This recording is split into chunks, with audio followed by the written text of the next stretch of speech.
Halo teman-teman, selamat datang di Sumber Artikel. Jangan lupa tekan tombol subscribe ya, dan aktifkan lonceng notifikasinya, agar apabila channel ini mengupload konten terbaru, kalian tidak akan ketinggalan. Selamat mendengarkan. Novel Bidadari Tak Bersayap episode ke-39. Tak terasa sudah sebulan lebih Joe dan Salsa menikah. Sebulan lebih juga mereka merasakan kebahagiaan yang sulit untuk dikatakan. Salsa merasa bahagia bersama jodoh terbaiknya. Begitu juga dengan Joe telah menemukan tulang rusuknya. Salsa bangun pagi seperti biasa. Dia tidak lupa membangunkan sang suami untuk melaksanakan sholat subuh berjamaah. Seperti biasa, dia menyiapkan sarapan buat keluarganya. Kenapa rasanya sangat lelah ya? Ada apa dengan tubuhku?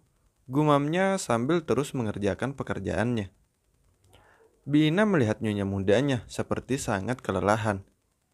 Dia memberanikan diri untuk menegurnya. Nyonya muda, kalau nyonya capek, istirahat aja, biar kami yang melanjutkannya untuk membuat sarapannya, katanya. Enggak, Bi, Salsa nggak apa-apa kok. Mungkin karena hawa panas aja, jadi kelihatannya seperti kelelahan, ujarnya sambil tersenyum. Bina nggak bisa berbuat apa-apa kalau kemauan nyonya mudanya nggak bisa ditolak. Selang beberapa menit, sarapan sudah selesai tersedia di atas meja. Dia kemudian berjalan menuju kamarnya untuk memanggil suaminya. Saat dia menaiki anak tangga menuju lantai atas, dia merasa berat sekali kepalanya. Dia memegang kepalanya dan berhenti sebentar untuk berjalan menuju kamarnya. Ada apa dengan diriku? Kenapa aku seperti ini? Ujarnya. Joe kemudian keluar kamar dan melihat istrinya yang sedang berdiri di dekat anak tangga. Sayang, kamu kenapa? Tanya Joe menghampiri Salsa. Salsa terkejut dan dia berusaha menyembunyikan rasa sakitnya di kepalanya. Mas, sapa Salsa sambil memandang wajah teduh suaminya. Kamu kenapa sayang? Kok berdiri di sini? Nggak apa-apa kok mas, tadi Salsa mau manggil mas aja buat sarapan pagi. Ujarnya sambil merangkul tangan suaminya dan mengajaknya sarapan. Joe tersenyum dan melangkah bersama menuju ruang makan. Mereka sarapan pagi bersama keluarganya, dengan begitu nikmatnya. Di sela-sela makannya, Anton berbicara dengan Joe. Oh iya Joe, Meli mau tinggal di Indonesia. Cabang mana yang cocok buat David pindah kerja? Joe menoleh pada Anton. Mau pindah kemana pah mereka? Tanya Joe sambil mengunyah makanannya. Kalau itu papa kurang tahu. Yang jelas dia mau menetap di Indonesia, ujar Anton. Joe menganggukkan kepalanya sambil berpikir cabang yang mana cocok buat adik iparnya. Kenapa kemarin Mel gak bilang langsung ke Joe, Pah? Dia mau bilang tapi papa cegah. Kata papa biar papa yang bilang ke kamu, kata Anton. Ya udah, nanti Joe pikirin lagi cabang yang mana yang cocok buat David, katanya menyudahi makanannya. Anton menganggukkan kepalanya. Sayang, Mas berangkat dulu ya ke kantor, ujarnya sambil menoleh ke arah Salsa dan menggenggam tangan istrinya dan membawanya mengikutinya ke arah pintu. Tapi sebelumnya, dia berpamitan dengan kedua orang tuanya. Bang, Nita nebeng ya ke sekolah, ujar Nita langsung berlari kecil menuju arah Joe dan Salsa. Loh, mobilmu kenapa? Malas aja bang pakai mobil karena mau pulangnya nanti bareng Mira. Ada yang mau dikerjakan di rumah Mira, ujarnya. Ya udah ayo, kata Joe. Mbak, Nita ikut Bang Joe ya, ujar Nita sambil meraih tangan kakaknya dan menciumnya. Dibalas sanggukan oleh Salsa dan tersenyum pada adiknya sambil mengelus rambut adiknya tersayangnya. Assalamualaikum mbak. Waalaikumsalam dek. Nita berjalan menuju Joe duluan, sedangkan Joe seperti biasa meraih pucuk kepala Salsa dan mencium kening istrinya. Kebiasaan yang gak bisa dilewatkan. Begitu juga dengan Salsa, setelah menyerahkan tas kerja suaminya, dia meraih tangan suaminya dan menciumnya. Assalamualaikum sayang, ujar Joe. Waalaikumsalam mas, hati-hati, jawab Joe. Joe tersenyum dan menganggukkan kepalanya sambil membelai pipi istrinya. Kemudian dia berjalan menuju mobilnya. Sebelum melajukan mobilnya, Joe membuka kaca mobil dan melambaikan tangannya pada istrinya yang berdiri di depan pintu rumahnya. Dan dibalas lambaian tangan oleh Salsa juga.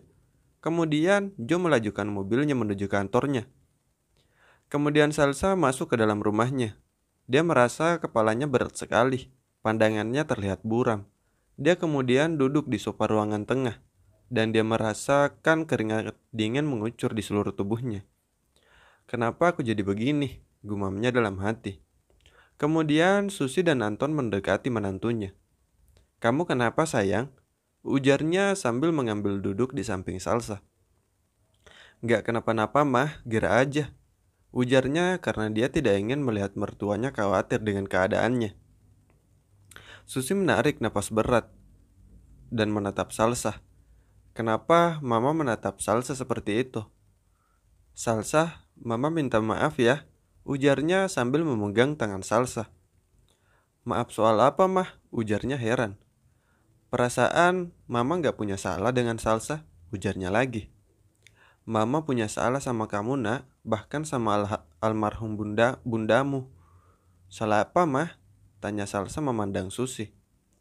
Susi memandang Anton dan Anton mengangguk dengan Susi.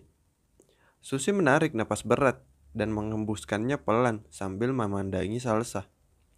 Sayang, mama salah dengan kamu. Mama berbohong dengan kamu, ujarnya sambil menundukkan kepalanya. Berbohong dengan Salsa? Berbohong soal apa mah? Tanyanya. Kalau sebenarnya Yanti bundamu tidak ada amanat sama sekali tentang pernikahan antara anak-anak kami, ujarnya sambil menatap Salsa. Salsa langsung menoleh ke arah Susi dan pandangannya gelap dan langsung tak sadarkan diri di samping Susi. Susi kaget dan langsung memeluk Salsa sambil menepuk pipi Salsa.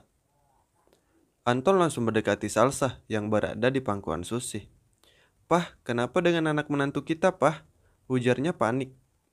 Papa nggak tahu, Mah. Ayo kita bawa ke rumah sakit segera, ujarnya sambil menggendong Salsa masuk ke dalam mobil.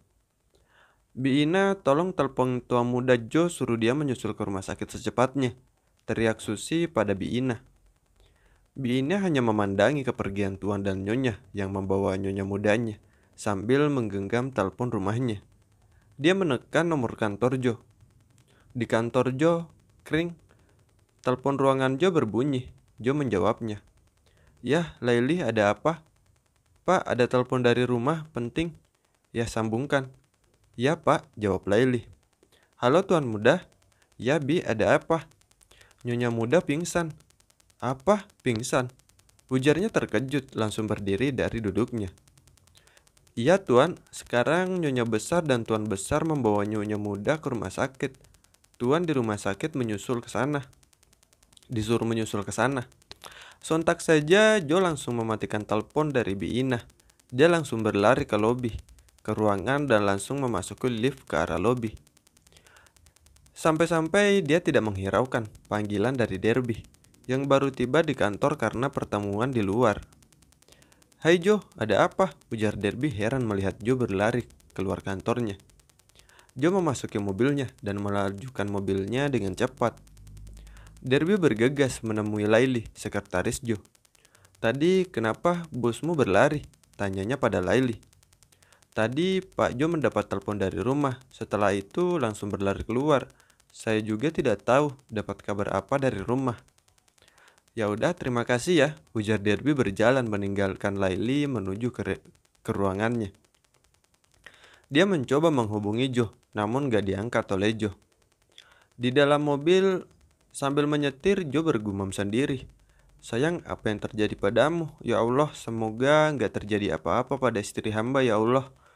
Dia terus melajukan mobilnya dengan kecepatan tinggi beberapa menit, kemudian dia sudah berada di halaman parkir rumah sakit. Setelah berlari, dia menuju ruang UGD, di mana kedua orang tuanya berada, menunggu Salsa yang ditangani oleh Dr. Wina. Mah, Pah, apa yang terjadi dengan istri Jo, Mah? Ujarnya langsung bertanya pada Susi dan Anton. Tenang Jo, kita tunggu dokter yang menangani Salsa, ujar Anton. Jo melihat Susi menangis sambil duduk di depan ruangan. Jo mendekati Susi. Mah, ada apa? Kenapa Salsa pingsan? Tanyanya pada pada Jo pada Susi. Ini pasti salah Mama Jo. Salah apa Mah? Mama ceritakan kebohongan pada Salsa. Kebohongan apa Mah? Kebohongan kalau selama ini dia mau menikah denganmu karena amanat dari almarhum bundanya. Amanat? Jo nggak ngerti deh Mah, tolong jelaskan Mah. Pintanya sambil memegangi tangan Susi. Mama mengambil hati Salsa dengan kebohongan karena Mama menginginkan dia menikah denganmu. Tapi cara Mama salah dengan mengatakan kalau dia harus dijodohkan dengan anak Mama adalah amanat dari kedua orang tuanya sewaktu masih kami bersama-sama sekolah dulu. Dia percaya dan mengiyakan mau menikah denganmu sampai saat ini. Ujarnya panjang lebar. Jo mendengarkan dengan seksama penjelasan dari Susi. Tadi pagi Mama jujur padanya. Mungkin karena dia emosi mau marah pada Mama nggak bisa karena sudah terlanjur Mama jadi mertuanya. Jadi dia langsung pingsan. Ujarnya memeluk Jo sambil menangis. Dia marah sama Mama Jo. Dia pasti nggak memaafkan Mama Jo. Sesungguhkan tangis Susi dalam pelukan Jo. Mah, panggil Jo lirih. Susi melepaskan pelukannya pada anaknya. Jo menghapus air mata Susi. Salsa nggak seperti itu Mah. Salsa pasti memaafkan Mama. Percaya sama Jo, ujarnya. Susi menoleh ke arah Anton yang duduk di depannya. Anton menganggukkan kepalanya, berdiri mendekati istrinya. Iya Mah, menantu kita itu orangnya pemaaf dan dia pasti memaafkan Mama. Hiburnya pada istrinya. Kemudian Dokter Wina datang menghampiri mereka bertiga sambil tersenyum. Jo, Anton, dan Susi langsung berdiri. Wina langsung menyelami Jo dan kemudian dia menyelami kedua orang tua Jo. Mereka bertiga bingung kenapa menyelami mereka. Selamat ya Jo, Bu, Pak, ujarnya tersenyum. Kenapa selamat Dok? Kata Susi heran. Bagaimana Mbak keadaan istri Jo? Ujarnya sedikit panik. Gak usah panik Jo, Salsa gak apa-apa, makanya Mbak kasih selamat padamu Jo. Ujarnya sambil tersenyum. Maksud Mbak? Ujarnya tidak mengerti dengan ucapan Wina. Selamat, kamu akan menjadi seorang ayah. Mendengar itu, Jo langsung sujud syukur dan sambil mengucap Alhamdulillah. Bersambung. Terima kasih banyak telah menyimak sumber artikel ya. Dan mohon maaf sebelumnya nggak pernah ngupload konten karena kan dimana ya ada kesibukan juga, ya sedikit masalah lah. Jadi mohon dimaklumin dan episode kali ini akan berlanjut kok setiap harinya. Jangan lupa tekan tombol subscribe ya dan aktifkan lonceng notifikasinya. Jangan lupa juga untuk kalian like video ini dan berkomentar sebanyak-banyaknya. Bye bye. Assalamualaikum.